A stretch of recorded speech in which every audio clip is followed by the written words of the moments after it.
The internet seems to be in almost universal agreement that Red Bull re-signing Sergio Perez is an interesting decision.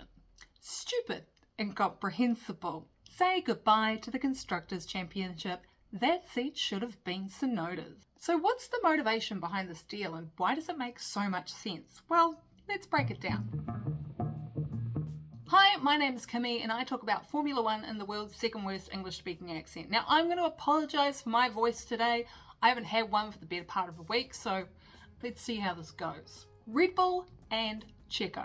A match made in mediocrity. Mid-season slumper clock. Can't even get in the points when your teammate's winning the race. What motivation could Red Bull have for extending his contract when the same thing keeps happening year on year and they've got drivers like Tsunoda and Lawson and yes, even Daniel Ricciardo waiting in the wings? Maybe they could have even snagged Sainz with enough concessions and a big enough paycheck. Yeah, no, I don't think that one was ever going to happen, but we'll talk about that in another video. The way I see it, there's a few layers to this whole Checo thing. Checo toes the company line. After a failed attempt at a title fight in the early parts of 2023, he settled back into his role as a number 2 and said all the right things publicly to keep himself on Christian Horner's Christmas card list. He's also not truly terrible. Checo is a decent driver. No, he's never going to set the world alight and he makes a few too many mistakes sometimes, but it's been no secret for quite a long time now that Max can just drive cars that most other drivers would struggle with. Nobody's been even close to Max's equal since 2018, and back then he was only 21. Realistically, will replacing Perez with any of the available options be an upgrade, or are Red Bull just smart to stick to the status quo?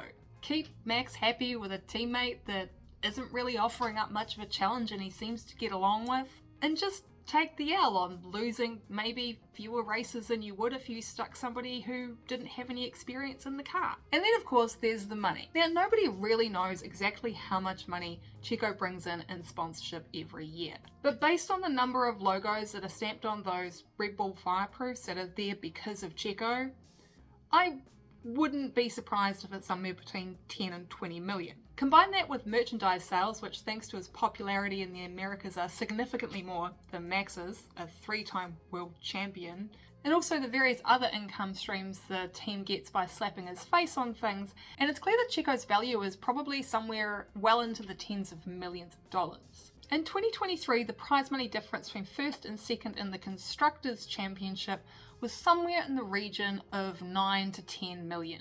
Theoretically, Red Bull could probably come in third and still come out at a net profit with Checo in the seat, even when you factor in his salary. When you look at the alternatives in the Red Bull driver pool, Yuki Tsunoda has the Honda backing, which is kind of a moot point now, plus a couple of smaller sponsors.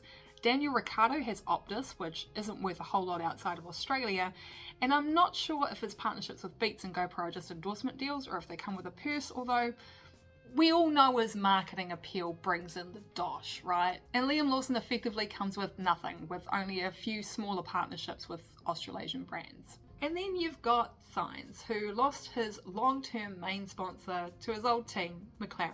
Oof, that's gotta hurt. I'm actually not sure he's got any personal backing at all anymore. So if you're in the business of making money, which ultimately Formula One teams, but in particular Red Bull are, then you've got the option of being in the hole with Tsunoda, Lawson and Ricciardo, even more in the hole with Sainz considering he can probably command a much higher salary, or come out with the balance sheets looking much nicer with Checo.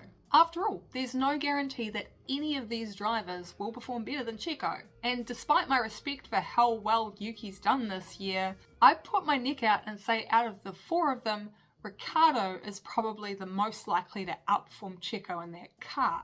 Mostly based on the fact that his narrow car preference is the most in line with Max's, and the fact that Yuki's only ever really driven one philosophy of car. Where all this falls apart though is in the wonderful thing called succession planning.